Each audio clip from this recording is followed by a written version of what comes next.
Chào mừng mọi người đến với kênh Khám phá xứ Kangaroo. Hôm nay xin mời mọi người đi tham quan một vài điểm ở thành phố Melbourne.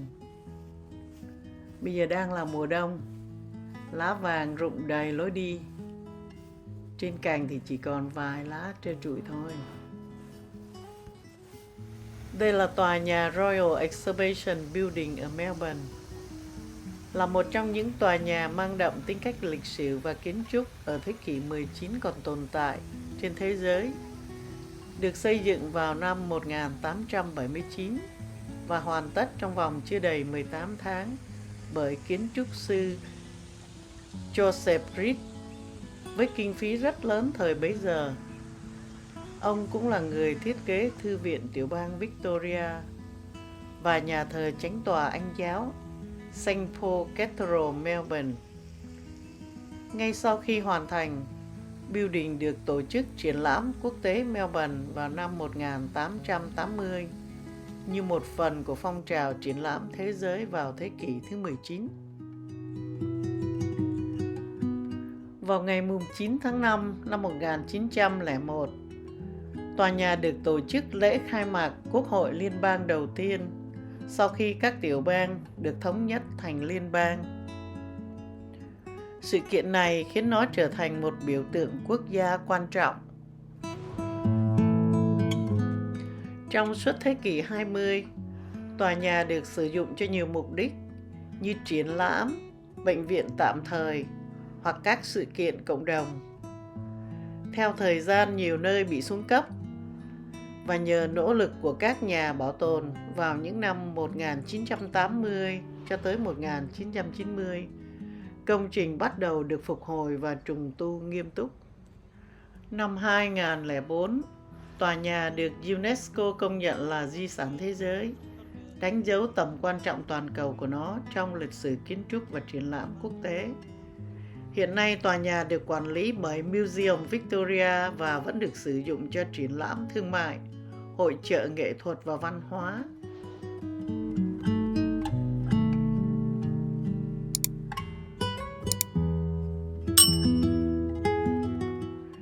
Kế bên tòa nhà triển lãm là Viện Bảo tàng Melbourne, được xây dựng cùng trong một khuôn viên rất lớn.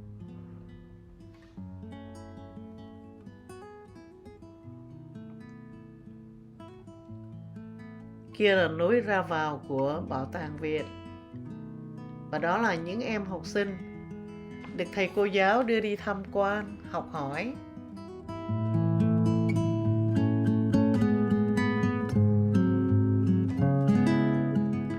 Đây là phía bên trong của Viện Bảo tàng.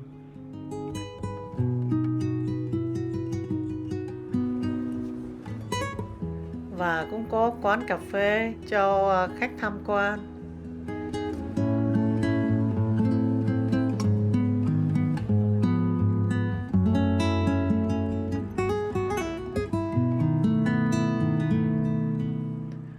Đây là khuôn viên bên ngoài của hai tòa nhà đó. Rất là rộng lớn để cho những sự kiện có đông người. Rất là thoải mái.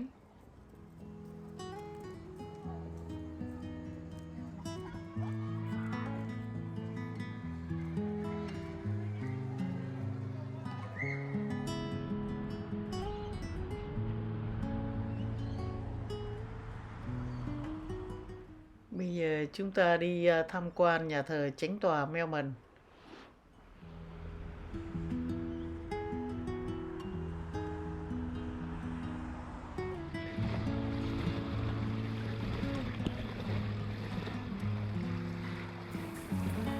Và đây là nhà thờ Chánh tòa St. Patrick Cathedral, Melbourne, là nhà thờ Chánh tòa Công giáo, là một trong những nhà thờ lớn nhất nước Úc, được xây dựng bằng đá sa thạch và gạch đỏ, khởi công vào năm 1858 và hoàn tất 1897 do kiến trúc sư người Anh William Wooddale. Việc xây dựng đã gặp nhiều khó khăn về tài chính, nhưng nhờ nỗ lực cộng đồng Công giáo địa phương và chính quyền thuộc địa, Nhà thờ đã hoàn thiện và thánh hiến vào năm 1897. Nhà thờ là nơi tổ chức các thánh lễ, sự kiện quan trọng của tôn giáo và là trung tâm sinh hoạt của cộng đồng Công giáo Melbourne. Một sự kiện gần đây nhất là vào ngày 19 tháng 6 năm 2024, nhà thờ tổ chức thánh lễ Latin truyền thống lần cuối cùng và có khoảng 1.000 tín hữu tham dự. Hàng năm, cộng đồng Công giáo thuộc mọi giáo xứ tại Melbourne cũng quy tụ về đây để mừng lễ các thánh tử đạo Việt Nam rất trọng thể. Nơi đây cũng có rất nhiều đôi hôn phối đến đây làm lễ cưới và chụp hình trong khuôn viên nhà thờ. Vì thế, thu hút rất nhiều du khách đến kính viếng và tham quan. Với kiến trúc uy nghi và giá trị lịch sử đặc biệt, nhà thờ đã được xếp hạng là di sản quốc gia của Úc. Bây giờ chúng ta hãy đi tham quan thành phố Melbourne nhé. Vào năm 2025, dân số Melbourne vào khoảng 5,5 triệu, là thành phố đông dân đứng thứ 2 chỉ sau Sydney. Đây là khu vực sông Yarra, trước kia là vùng đất của người Kulin Nation bản địa. Trước khi người châu Âu đến, năm 1837, thành phố này được đặt tên Melbourne để vinh danh Thủ tướng Anh lúc bấy giờ là William Lamb, quận công của Melbourne. Vào thập niên 1850 là thời kỳ hoàng kim của các mỏ vàng Bendigo và Ballarat. Vì thế dân cư tăng mạnh vào thời kỳ này.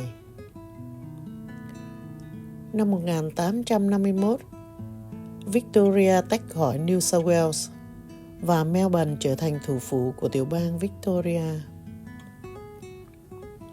Sau Thế chiến thứ hai, làn sóng nhập cư từ Ý, Hy Lạp và châu Á, nên nơi đây đã trở thành thành phố đa văn hóa. Vào năm 1956, Melbourne tổ chức Thế vận hội và sự kiện này đã đánh dấu một bước tiến rất quan trọng về việc truyền hình trực tiếp rộng rãi đến toàn cầu. Hiện nay, hàng năm Melbourne vẫn tổ chức giải quần vợt mở rộng và còn nhiều hoạt động thể thao khác. Đầu thế kỷ 21, thành phố phát triển mạnh mẽ với những kiến trúc hiện đại.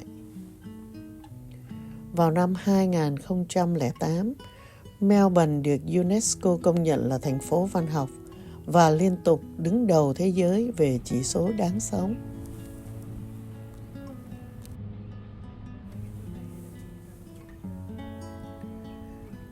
Đây là đang trên con đường đi bộ ở bên dòng sông Yarra. Sẽ đi tới trạm xe lửa Flinders.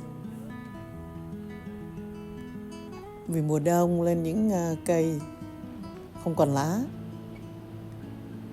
Đó là cái cầu người ta bắc ngang để cho dân cư đi qua lại. Từ bờ sông này qua bờ sông kia. Bên kia là một chuyến xe lửa phát xuất từ Flinders đi ra các vùng ngoại ô.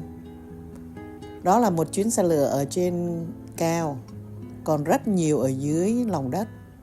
Để có một dịp nào sẽ làm rõ về video về chi tiết hơn về những đường xe lửa ở Melbourne.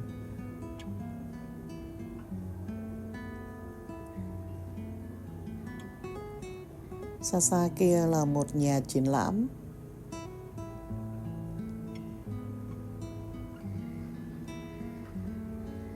Bên cạnh dòng sông này là những quán cà phê, những quán ăn, những khách sạn. Đây là một nhà hàng rất là đặc biệt, nằm ở dưới cái trụ của cột cầu. Mặc dù trời rất là lạnh nhưng mà người dân vẫn thích ngồi dưới đó ăn để ngắm dòng sông.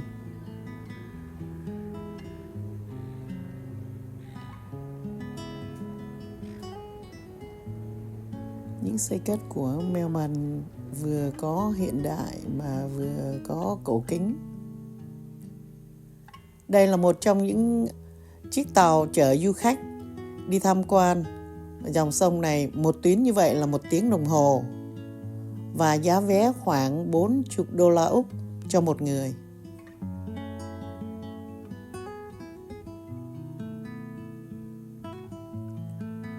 Đây là một nhà hàng nổi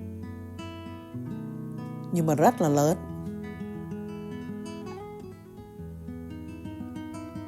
với nhiều tầng, đầy đủ tiện nghi.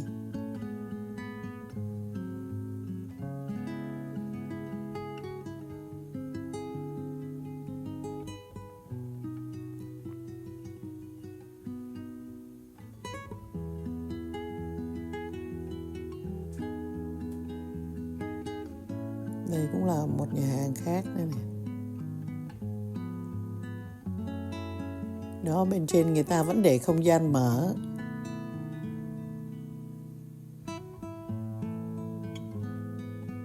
Có thực đơn để ở ngoài, để cho khách có thể lựa thực đơn từ bên ngoài rồi bên trong vô trong order luôn, khỏi mất thì giờ.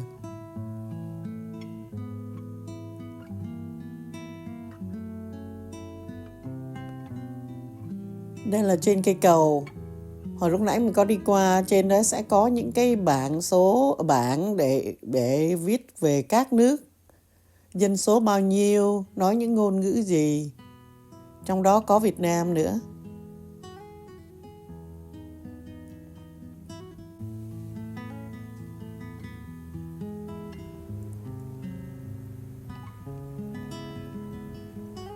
Đây là một nhà cao tầng.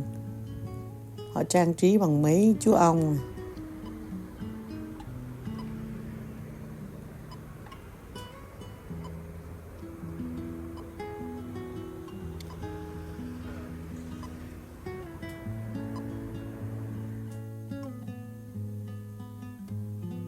Đó, một nhà triển lãm.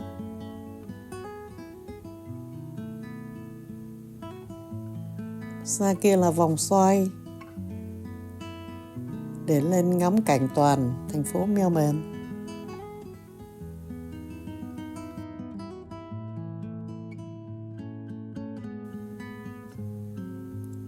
Trời mùa đông thì không có ánh nắng, nên nhìn xuống dòng sông thì không có được đẹp.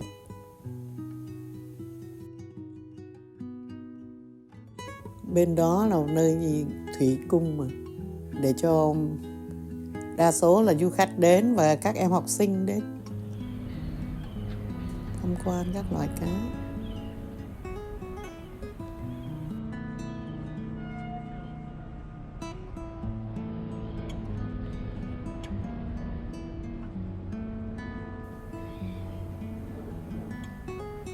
Ở hai bên dòng sông đều có lối đi cho người đi bộ và người đi xe đạp.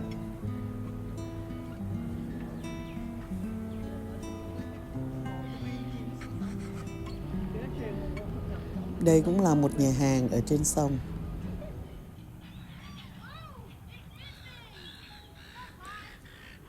Thấy những chú chim hải âu không? Dành ăn với hai người này. Chúng rất là dạ.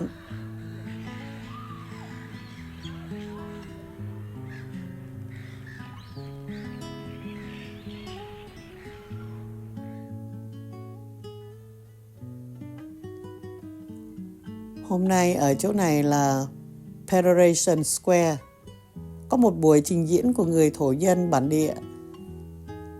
Không có dám mở nhạc là tại vì nhạc dễ bị bản quyền.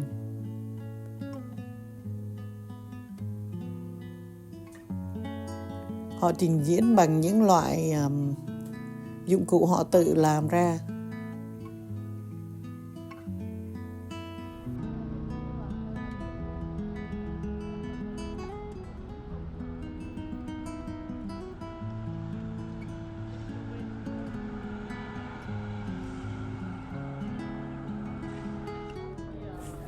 Đây là một con hẻm nổi tiếng ở Melbourne, Victoria. Được biết đến là con hẻm nghệ thuật với đầy màu sắc sống động, bao phủ trên tường các khung cửa, thậm chí là cả thùng rác và dưới mặt đất. Trước đây con hẻm này ít được người ta chú ý vì nơi đây đã từng có những hoạt động phi pháp.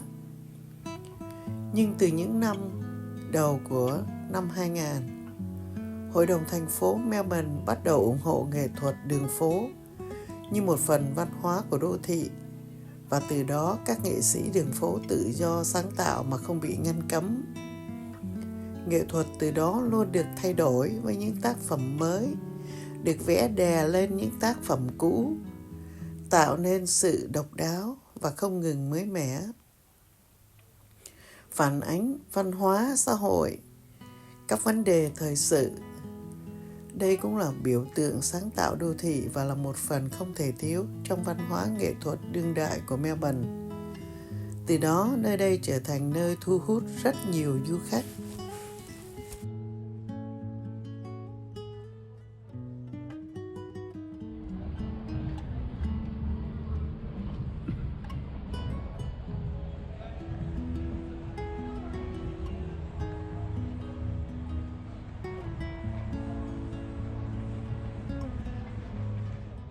Phía trước kia là trạm xe lửa Flinders. Ga xe lửa Flinders Street Station khai trương ngày 12 tháng 9 năm 1854, là ga xe lửa đầu tiên được xây dựng tại Úc, dài khoảng 4.2 km, đi từ Flinders Street đến Sandridge, ngày nay được gọi là Port Melbourne. Tuyến đường sắt này đã được đổi thành tuyến xe điện vào năm 1987. Kiến trúc hiện nay của nhà ga với mái vòm và đồng hồ lớn được xây dựng và hoàn thành vào năm 1910. Và có một câu nói rất quen thuộc như: hẹn gặp bạn dưới những đồng hồ ở ga xe lửa Flinders Street, là cách gọi thân mật ám chỉ hàng đồng hồ ở phía trên lối vào cửa chính của ga. Một điểm hẹn gặp rất phổ biến, mang tính biểu tượng tại Melbourne. Ngày nay, với sự phát triển kinh tế và đô thị hóa, ngành vận chuyển đường sắt của Melbourne Victoria đã phát triển một cách vượt bậc. Hy vọng là sẽ có một video để thấy rõ hơn về ngành này trong tương lai gần.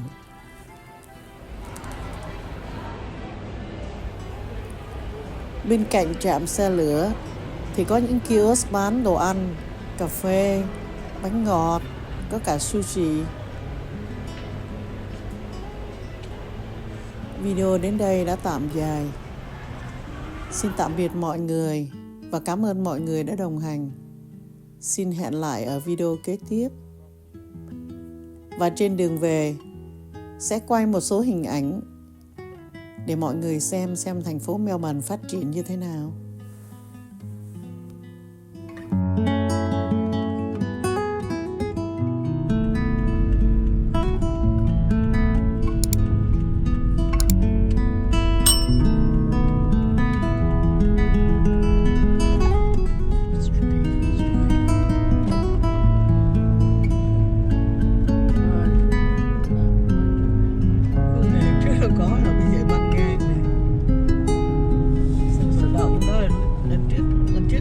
Cái này lúc nó đang làm cái nhỏ xíu. Đúng rồi, vô cái chỗ này. Đây. Áo bàn này chắc nhiều rồi. Nó hoạt động nhiều mà không hẳn. Không, nothing.